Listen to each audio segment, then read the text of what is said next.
Xin chào các em, chào mừng các em đến với Loigiaihay.com. Hôm nay, cô và các em hãy cùng nhau hoàn thành các bài tập trong Communication and Culture, trang 14, 15, Unit 6, sách giáo khoa tiếng Anh lớp 11 chương trình mới. Phần 1. Communication. Green Teens Club is a youth organization whose purpose is to protect the environment. You are members of the club. Working groups discuss and select one main cause of global warming and prepare a talk to present in the club meeting. Your talk should include the following parts. Câu lạc bộ Thanh niên xanh là một tổ chức trẻ với mục đích là để bảo vệ môi trường. Các bạn là thành viên trong câu lạc bộ. Hãy làm việc theo nhóm, bàn luận và lựa chọn một nguyên nhân chính của việc nóng lên toàn cầu. Chuẩn bị một bài thuyết trình trong cuộc họp câu lạc bộ. Bài thuyết trình của bạn nên bao gồm những phần sau. A. Introduction. Phần giới thiệu, mở đầu. 1. Getting attention. Hello, good morning, good afternoon. Can we start? Shall we start? Thu hút sự chú ý. Chúng ta có thể bắt đầu bằng những cụm từ sau. Xin chào, chào buổi sáng, chào buổi chiều. Chúng ta có thể bắt đầu không? Chúng ta bắt đầu nhé. 2. Introducing the topic and the purpose of your talk. The subject of my presentation. The topic of my talk is. I'm going to talk about. Giới thiệu chủ đề và mục đích của bài nói chuyện, của bài thuyết trình. Các bạn có thể sử dụng các cấu trúc câu dưới đây. Chủ đề chính của bài thuyết trình của tớ là, hoặc là chủ đề chính của bài nói chuyện của tôi là, tôi sẽ nói về vấn đề này. 3. Giving a preview of the talk. There are main parts in my presentation. In the first part, I'll talk about. The second part, we'll focus on. And then in the third part, I will. Đưa ra những cái giới thiệu chung về bài nói trước. Ví dụ như là có bao nhiêu phần trong bài nói chuyện của tôi, trong bài thuyết trình của tôi. Trong phần đầu tiên tôi sẽ nói về vấn đề gì, trong phần thứ hai sẽ tập trung vào vấn đề gì, và ở trong phần thứ ba tôi sẽ giới thiệu về vấn đề gì. B. Body. Thân bài. 1. Describing one of the main causes. Mô tả một trong những nguyên nhân chính. 2. Explaining its effects. Giải thích những cái tác động của nó. 3. Giving some possible solutions. Things that we should do. Đưa ra một vài giải pháp có khả năng thực hiện được, những điều mà chúng ta nên làm. C. Conclusion. 1. Restating your message. To sum up, in short, in a nutshell, the important things to remember is. Để tổng hợp lại, kết luận lại, tóm lại, điều quan trọng cần phải nhớ là, chúng ta kết luận bằng những mệnh đề, những cấu trúc câu như vậy. 2. Thanking the audience for their attention. Cảm ơn khán giả vì sự chú ý của họ. Các bạn hãy chuẩn bị bài nói chuyện của mình và trình bày cùng với lại nhóm trong lớp. Sau đây có thể tham khảo một bài giải mẫu cô như sau. Hello everybody, nice to meet you again. The topic of my talk today is deforestation, which is one of the main causes of global warming. There are 3 main parts in my presentation. In the first part, I'll talk about the importance of forests in terms of global warming. The second part will focus on how deforestation affects our lives on Earth. And then, in the third part, I will suggest some solutions for preserving our forests. We plant trees, first of all, for their beauty and to provide shades for us. But they do more than that. Trees create an ecosystem to provide habitats and foods for animals.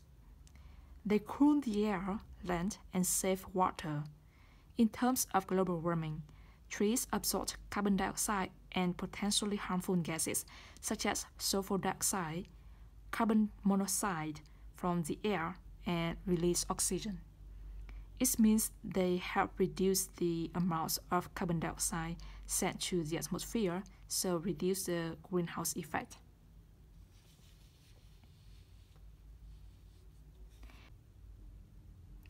Trees are so important to our daily life. However, they are cut down every day in the process called deforestation.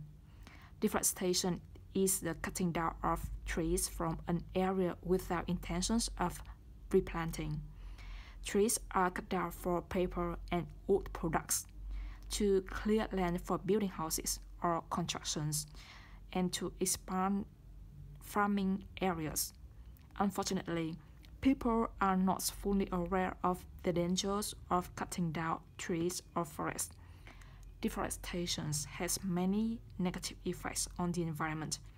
It leads to a loss of habitats for millions of species. It raises climate change by affecting the soils and the water cycle.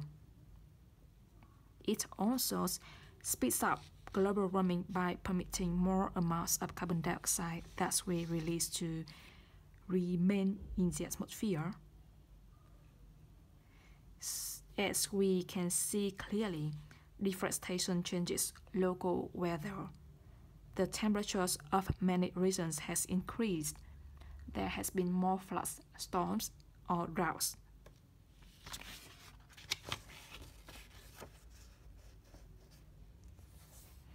Take action on global warming today. The things we should do first is to stop cutting down trees.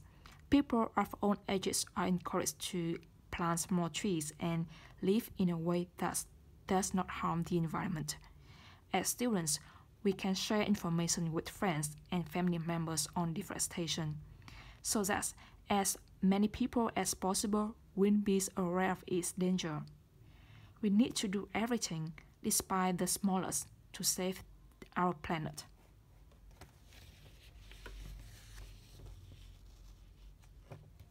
In conclusion, forests are very important to all living things on Earth because of the benefits they bring. Forests are home to millions of animals, provide the resources and healthy environments for us to live on Earth, help reduce the effects of global warming. It is important for us to understand the vital role they play in the environment and the impact of deforestation. When forests are cut down massively, extreme weather events would be expected to occur more often, and there would be more natural disasters. With education, people can be taught the values of forests and the importance of caring for them.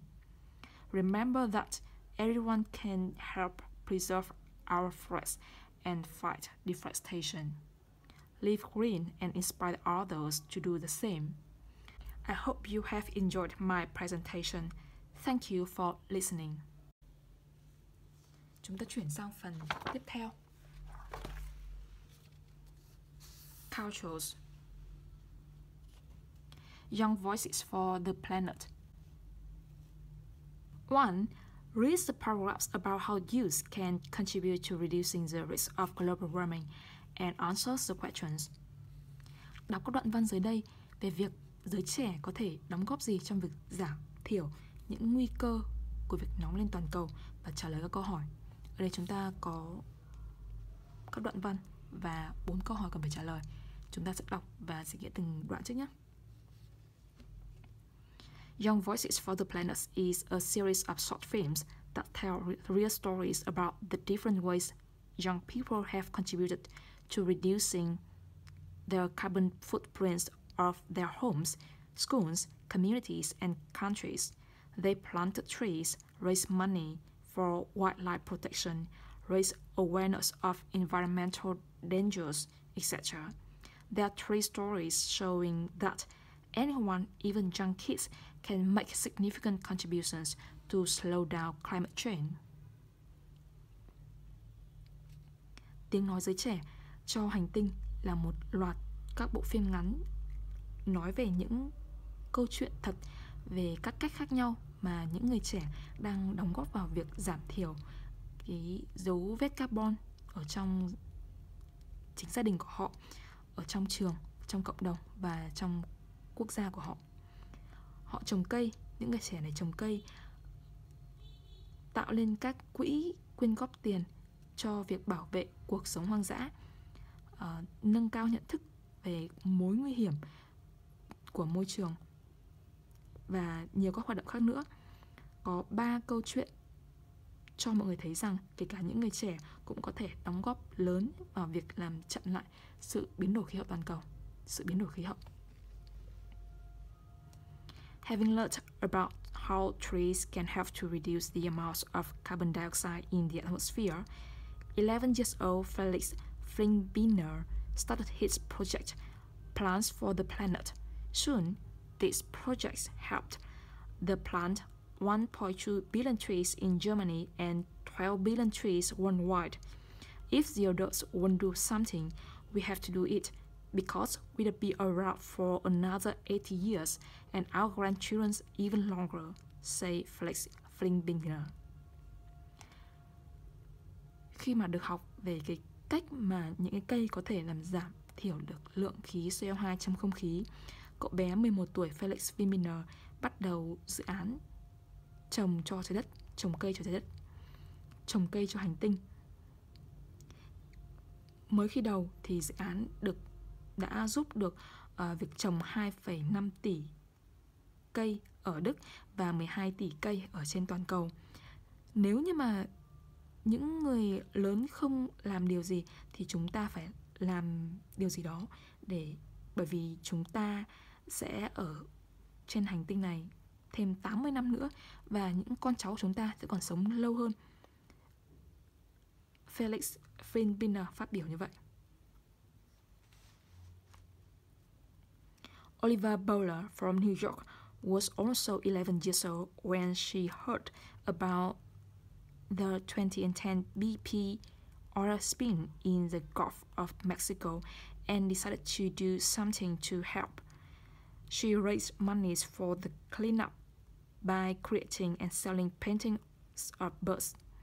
She raised more than $2,000 for the National Audubon Society, a group that protects birds and other wildlife. Use your strengths, says Oliver. I'm just an average kid who wanted to help. Oliver Bowler từ New York, cũng 11 tuổi, khi cô nghe về vụ tràn dầu BP năm 2010 ở vịnh Mexico và quyết định làm điều gì đó để giúp đỡ. Cô đã gây quỹ cho việc dọn dẹp bằng cách tạo ra và bán các bức tranh về loài chim. Cô đã gây dựng được hơn 200.000 đô la cho National Audubon Society, một tổ chức giúp bảo vệ chim và các loài động vật hoang dã. Sử dụng sức mạnh của bạn, Oliver phát biểu như vậy. Tôi chỉ là một đứa trẻ bình thường, người muốn được giúp đỡ.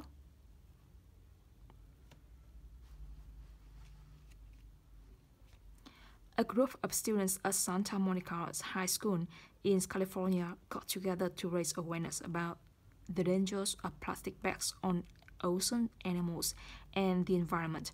One student stood covers in plastic bags in front of city lawmakers and asked them to ban plastic bags.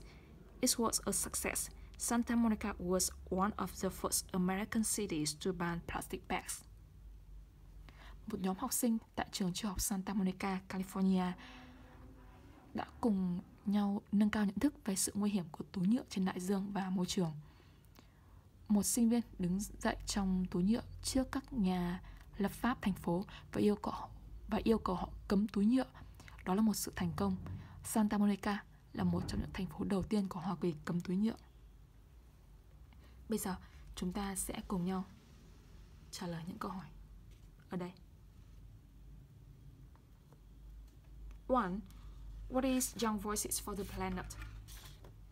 Young Voices for Planet là gì? Thanh niên đóng góp cho tiếng nói bảo vệ hành tinh là gì? Chúng ta sẽ trả lời như sau. Young Voices for the Planet is a series of short films that tell real stories about the different ways young people have contributed to reducing the carbon footprints of their homes, schools, communities, and countries. Chúng ta tổng hợp lại thành câu trả lời như sau. It is a series of short films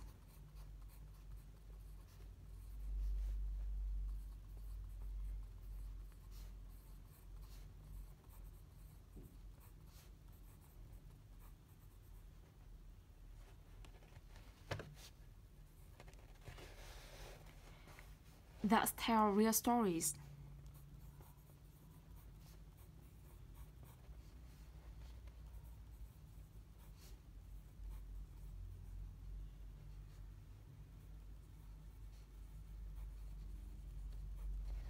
About the different ways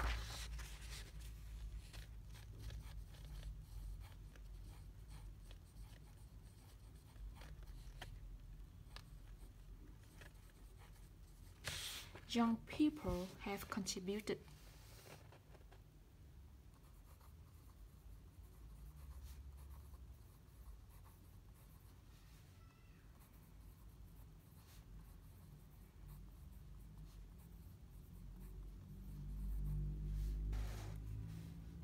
to reducing the carbon footprint.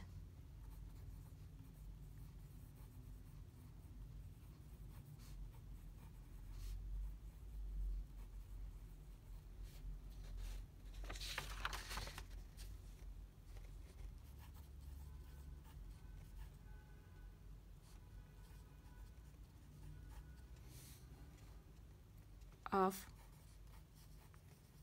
their homes,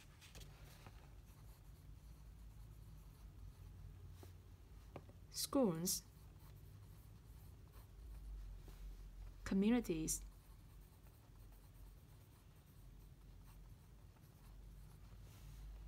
and countries.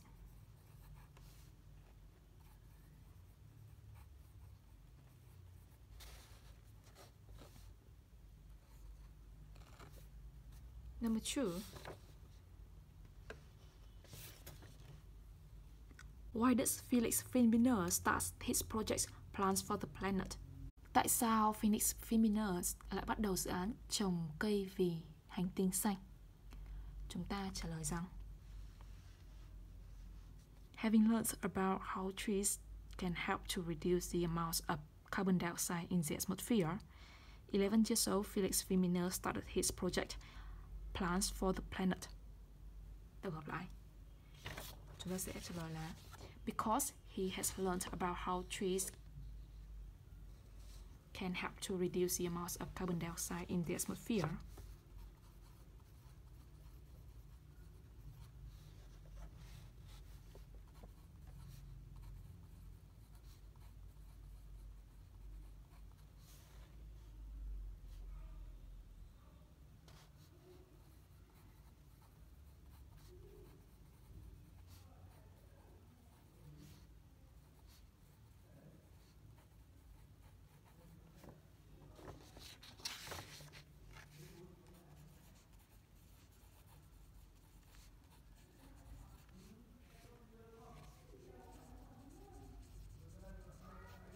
The amount of carbon dioxide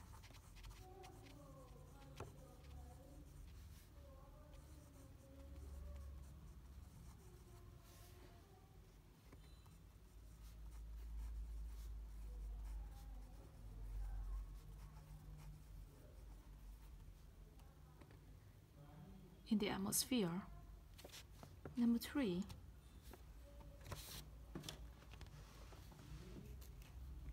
Why does Oliver Bowler create and sell paintings of birds? Ở đây chúng ta thấy rằng Oliver Bolivar decided to do something to help. She raised money for the cleanup by creating and selling paintings of birds. When she heard about the 20 and 10 BP oil spill in the Gulf of Mexico. Tổng hợp lại chúng ta sẽ trả lời là to raise money, to raise money for the cleanup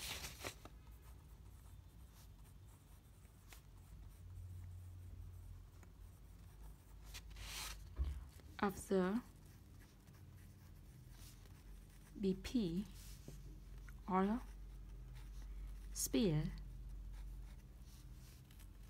in the Gulf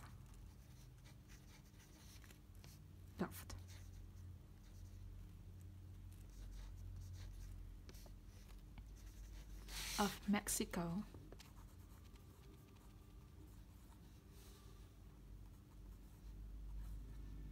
in 2010. Number 4. How did the students at Santa Monica High School in California raise awareness about the dangers of plastic bags on ocean, animals, and the environment? Các học sinh phổ thông trường Santa Monica nâng cao nhận thức về sự nguy hiểm của túi ni lông đối với sinh vật biển và môi trường bằng cách nào?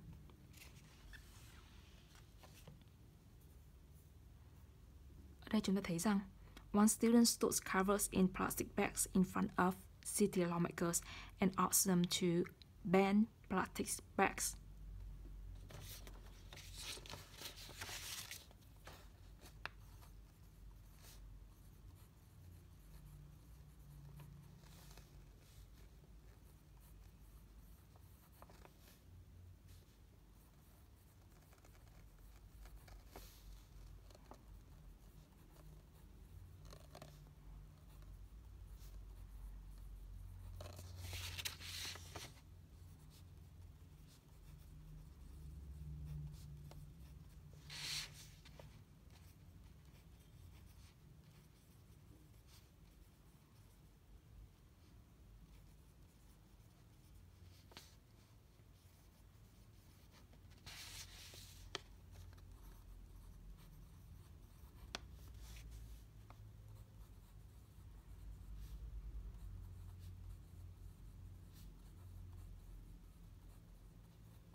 Vậy là chúng ta đã hoàn thành xong bài 1. Chuyển sang bài tiếp theo.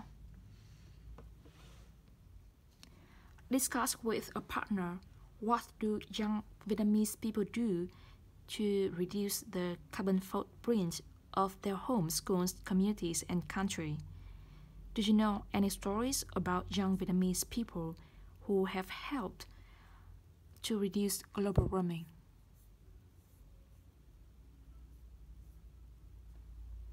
Thảo luận với người bạn của mình.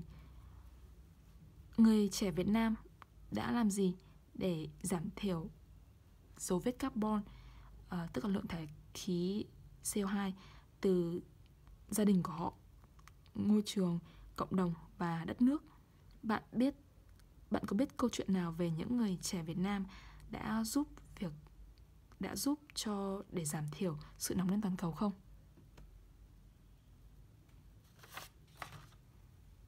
Các bạn hãy bàn luận với người bạn của mình để đưa ra được câu trả lời. Sau đó thì có thể tham khảo lời giải mẫu của cô như sau.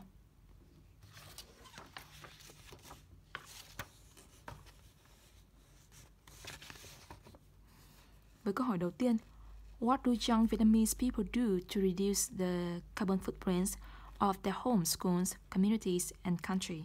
Các bạn có thể trả lời là do small things such as unplug your electronic devices, even your chargers, when they are not in use.